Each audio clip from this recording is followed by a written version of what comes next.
Nice mom, we've got so many varieties today. So we have eggs, bananas, then this is beans, carrot, and cabbage, and this is rajma with peanuts. ಇವತ್ತು ಬೆಳಗ್ಗೆ ಬ್ರೇಕ್ಫಾಸ್ಟಿಗೆ ಮೊಟ್ಟೆ, ಕಡಲೆ ಬೀಜ, ರಾಜ್ಮಾ ಮತ್ತು carrot, beans, cabbage ಈ ಮೂರನ್ನು ನಾನು steam ಮಾಡ್ತೀನಿ. ಅಂದರೆ ಮೊಟ್ಟೆ ನೀರೊಳಗೆ ಬೇಯಿಸ್ತೀನಿ. ಇವೆರಡನ್ನ ಸ್ಟೀಮ್ ಮಾಡ್ಕೊತೀನಿ. ಅದ್ರ ಜೊತೆ ರಾಗಿ ಗಂಜಿ ಮಾಡ್ತಾ ಇದ್ದೀನಿ ಮತ್ತು ಬಾಳೆಹಣ್ಣು ಕೊಡ್ತಾ ಇದ್ದೀನಿ ಬ್ರೇಕ್ಫಾಸ್ಟಿಗೆ. ಮಧ್ಯಾಹ್ನ ಲಂಚಿಗೆ ಇದು ತೊಂಡೆಕಾಯಿ ಪಲ್ಯ ಮಾಡಿ ಕರ್ಡ್ ರೈಸ್ ಕೊಡೋಣ ಅಂತ ಅಕ್ಕಿ ನೆನೆಸ್ಕೊಂಡಿದ್ದೀನಿ.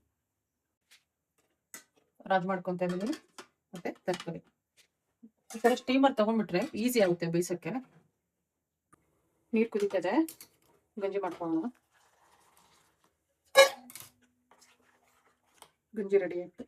ತೊಂಡೆಕಾಯಿ ಪಲ್ಯಕ್ಕೆ ತೊಂಡೆಕಾಯಿ ಹೆಚ್ಕೊಂಡಿದ್ದೀನಿ ಸಣ್ಣಕ್ಕೆ. ಆಮೇಲೆ ಬೆಳ್ಳುಳ್ಳಿ, ಈರುಳ್ಳಿ, ಕರಿಬೇವಿನ ಸೊಪ್ಪು, ಟೊಮೆಟೊ ಇಷ್ಟು ಒಗ್ಗರಣೆ ಹಾಕಿ ತೋರಿಸ್ತೀನಿ. ಸ್ವಲ್ಪ ಎಣ್ಣೆ ಬಿಟ್ಕೊಳ್ಳೋಣ.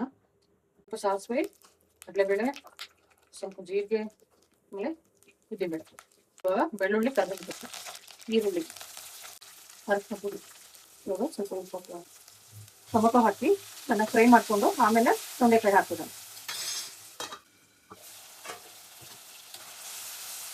ಬೆಂದಿದೆ, ಇವಾಗ ತೊಂಡೆಕಾಯಿ ಹಾಕ್ತೀನಿ.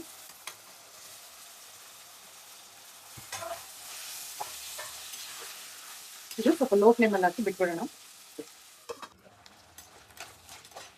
ಇದು ಇವಾಗ 60% ಫ್ರೈ ಆಗಿದೆ. ಇವಾಗ ಸಾಂಬಾರ್ ಪುಡಿ ಹಾಕೊಂತ ಇದ್ದೀನಿ. ಇನ್ನೊಂದು 5 ನಿಮಿಷ ಮುಚ್ಚಿಟ್ರೆ ಪಲ್ಯ ರೆಡಿ ಆಗುತ್ತೆ. ವೆಜಿಟೇಬಲ್ ಚೆನ್ನಾಗಿ ಸ್ಟೀಮ್ ಆಗಿದೆ.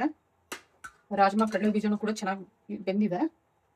ಆಮೇಲೆ ಲಾಸ್ಟಲ್ಲಿ ಮೊಟ್ಟೆನೂ ಕೂಡ ಬೆಂದಿದೆ.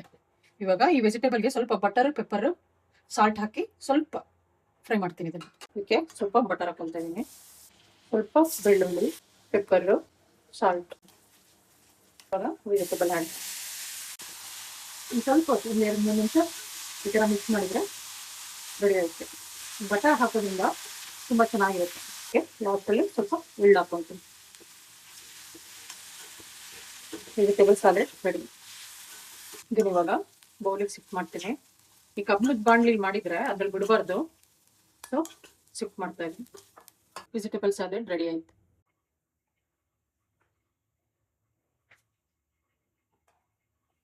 ಒಂದು ಬಾಕ್ಸಲ್ಲಿ ಪಲ್ಯ ಇಟ್ಟಿದ್ದೀನಿ, ಇನ್ನೊಂದು ಬಾಕ್ಸಲ್ಲಿ ಸಾಲೆಡ್ ಮಾಡಿಟ್ಟಿದ್ದೀನಿ ವೆಜಿಟೇಬಲ್ದು. ಆಮೇಲೆ ಲಾಸ್ಟ್ ಬಾಕ್ಸಲ್ಲಿ ಕರ್ಡ್ ರೈಸ್. ಇವತ್ತಿನ ಲಂಚ್ ಇದು. ಆಮೇಲೆ ಬ್ರೇಕಿಗೆ ಆಪಲ್ ಕಟ್ ಮಾಡಿಟ್ಟಿದ್ದೀನಿ. Lunch ready.